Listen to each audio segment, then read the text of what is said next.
Hi friends, Divya ಅಡುಗೆ ಮನೆ and life style ಚಾನಲ್ಗೆ ಸ್ವಾಗತ. ನಾನಿವತ್ತು ಮಶ್ರೂಮ್ ಸಾಂಬಾರು ಮಾಡೋದು ಯಾವ ಥರ ಅಂತ ತೋರಿಸ್ತಾ ಇದ್ದೀನಿ. ಇದು ಮುದ್ದೆ, ಚಪಾತಿ, ದೋಸೆ, ಇಡ್ಲಿಗೆಲ್ಲ ತುಂಬ ಚೆನ್ನಾಗಿರುತ್ತೆ. ಒಂದ್ಸರಿ ಟ್ರೈ ಮಾಡಿ ನೋಡಿ. ಮನೇಲಿ ಒಂದ್ಸರಿ ಮಾಡಿ ಟೇಸ್ಟ್ ಮಾಡಿದರೆ ಮತ್ತೆ ಮತ್ತೆ ಮಾಡಬೇಕು ಅನಿಸುತ್ತೆ. ಮಾಡೋದು ಅಷ್ಟೇ ಸುಲಭ. ಇದನ್ನು ಮಾಡೋದು ಯಾವ ಥರ ಅಂತ ಇಲ್ಲಿ ತೋರಿಸ್ತಾ ಇದ್ದೀನಿ ನೋಡಿ. ಮೊದಲಿಗೆ ಮಿಕ್ಸಿ ಜಾರ್ಗೆ ಒಂದು ಈರುಳ್ಳಿ ಹಾಕಿದ್ದೀನಿ, ಹಾಗೆ ಒಂದು ಹುಳಿ ಟೊಮೊಟೊ ಹಾಕಿದ್ದೀನಿ. ಇವಾಗ ಸ್ವಲ್ಪ ಬೆಳ್ಳುಳ್ಳಿ, ಹಾಗೆ ಸ್ವಲ್ಪ ಶುಂಠಿ ಹಾಕಬೇಕು. ಸ್ವಲ್ಪ ತೆಂಗಿನಕಾಯಿ ತುರಿ ಹಾಕಿದ್ದೀನಿ. ಹಾಗೆ ಖಾರಕ್ಕೆ ತಕ್ಕಷ್ಟು ಅಚ್ಚ ಖಾರದ ಪುಡಿ ಹಾಕ್ತಾಯಿದ್ದೀನಿ. ನಿಮ್ಮ ಖಾರಕ್ಕೆ ಎಷ್ಟು ಬೇಕೋ ಅಷ್ಟು ಹಾಕ್ಕೋಬೋದು. 1ರಿಂದ 1.5 ಸ್ಪೂನಷ್ಟು ಧನಿಯಾ ಪೌಡ್ರು, ಹಾಗೆ ಸ್ವಲ್ಪ ಚಕ್ಕೆ, ಒಂದೆರಡು ಲವಂಗ, ಒಂದು ಏಲಕ್ಕಿ ಹಾಕ್ಬಿಟ್ಟು ನೀರು ಹಾಕ್ಬಿಟ್ಟು ನುಣ್ಣಗೆ ಪೇಸ್ಟ್ ಆಗೋ ಥರ ರುಬ್ತಾಯಿದ್ದೀನಿ. ಇವಾಗ ರುಬ್ಕೊಳ್ತಾ ಇದ್ದೀನಿ. ಇನ್ನೊಂದು ಸೈಡು ಒಲೆ ಮೇಲೆ ಒಂದು ಬಾಣಲೆ ಇಟ್ಟು ಅದಕ್ಕೆ ಸ್ವಲ್ಪ ಎಣ್ಣೆ ಹಾಕ್ತಾಯಿದ್ದೀನಿ. 1ರಿಂದ 1.5 ಸ್ಪೂನಷ್ಟು ಎಣ್ಣೆ ಹಾಕಿದ್ರೆ ಸಾಕು. ಎಣ್ಣೆ ಏನು ಜಾಸ್ತಿ ಬೇಕಾಗಿಲ್ಲ. ಹಾಗೆ ಸ್ವಲ್ಪ ಸಾಸಿವೆ ಹಾಕ್ತೆ. ಸಾಸಿವೆ ಎಲ್ಲ ಸಿಡಿದ್ಮೇಲೆ ಸಣ್ಣದಾಗಿ ಹಚ್ಚಿರೋ ಅಂಥ ಈರುಳ್ಳಿ ಹಾಕ್ತಾಯಿದ್ದೀನಿ. ಈರುಳ್ಳಿ ಎಲ್ಲ ಚೆನ್ನಾಗಿ ಫ್ರೈ ಆಗಬೇಕು. ಈ ಟೈಮಲ್ಲಿ ನಾನು ಹಸಿ ಕರಿಬೇವು ಹಾಕ್ತಾಯಿದ್ದೀನಿ. ನಾನು ತೊಳೆದು ಹಾಕಿದ್ದೀನಿ ಕರಿಬೇವು, ಆದ್ದರಿಂದ ಸಾಸಿವೆ ಹಾಕಿದ ತಕ್ಷಣ ಹಾಕಲಿಲ್ಲ, ಸಿಡಿದ್ಬಿಡುತ್ತೆ ಅಂತ ಈ ಟೈಮಲ್ಲಿ ಕರಿಬೇವು ಆ್ಯಡ್ ಮಾಡಿದ್ದೀನಿ. ಇವಾಗ ನಾನು ಕ್ಲೀನ್ ಮಾಡಿ ಇಟ್ಕೊಂಡಿರೋಂಥ ಮಶ್ರೂಮ್ ಹಾಕ್ತಾಯಿದ್ದೀನಿ.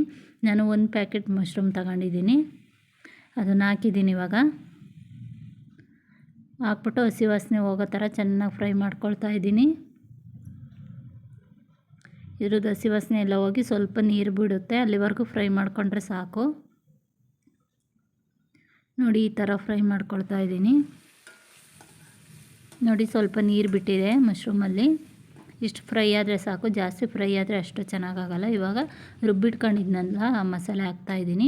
ಹಾಕ್ಬಿಟ್ಟು ಅದನ್ನು ಈ ಮಶ್ರೂಮ್ ಜೊತೆಗೆ 1-2 ನಿಮಿಷ ಫ್ರೈ ಮಾಡಿಕೊಂಡೆ.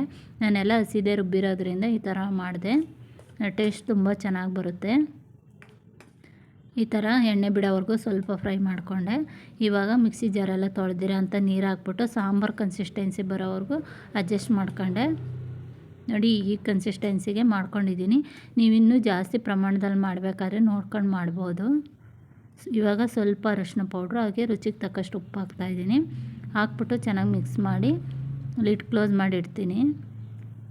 ಇದೇನೂ ಟೈಮ್ ತಗೊಳ್ಳಲ್ಲ. ಪ್ರೆಷರ್ ಕುಕ್ಕರಲ್ಲೆಲ್ಲ ಮಾಡೋಕ್ಕೋದ್ರೆ ಟೇಸ್ಟ್ ಅಷ್ಟೊಂದು ಚೆನ್ನಾಗಿ ಬರೋಲ್ಲ. ಈ ಥರ ಓಪನಲ್ಲೇ ಮಾಡಿದರೆ ತುಂಬ ಚೆನ್ನಾಗಿರುತ್ತೆ.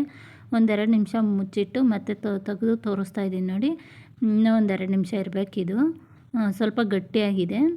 ನಾನು ಹೈ ಫ್ಲೇಮ್ ಇಟ್ಟಿರೋದ್ರಿಂದ ಬೇಗ ಆಗಿದೆ. ಗಟ್ಟಿಯಾಗಿರೋದ್ರಿಂದ ಸ್ವಲ್ಪ ನೀರು ಆ್ಯಡ್ ಮಾಡಿ ಕನ್ಸಿಸ್ಟೆನ್ಸಿ ಅಡ್ಜಸ್ಟ್ ಮಾಡ್ಕೊಂಡೆ. ಇವಾಗ ಮತ್ತೆ ಮಿಕ್ಸ್ ಮಾಡಿ ಇಟ್ಟಿದ್ದೆ.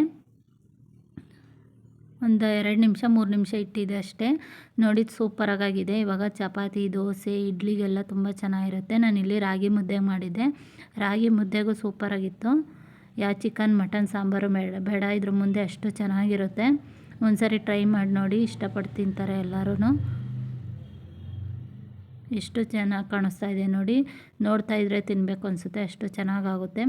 ಟೇಸ್ಟ್ ಅಂತೂ ಹೇಳಂಗೆ ಇಲ್ಲ, ಅಷ್ಟು ಸೂಪರಾಗುತ್ತೆ. ಮಾಡೋದು ಅಷ್ಟೇ ಸುಲಭ. Thank you friends.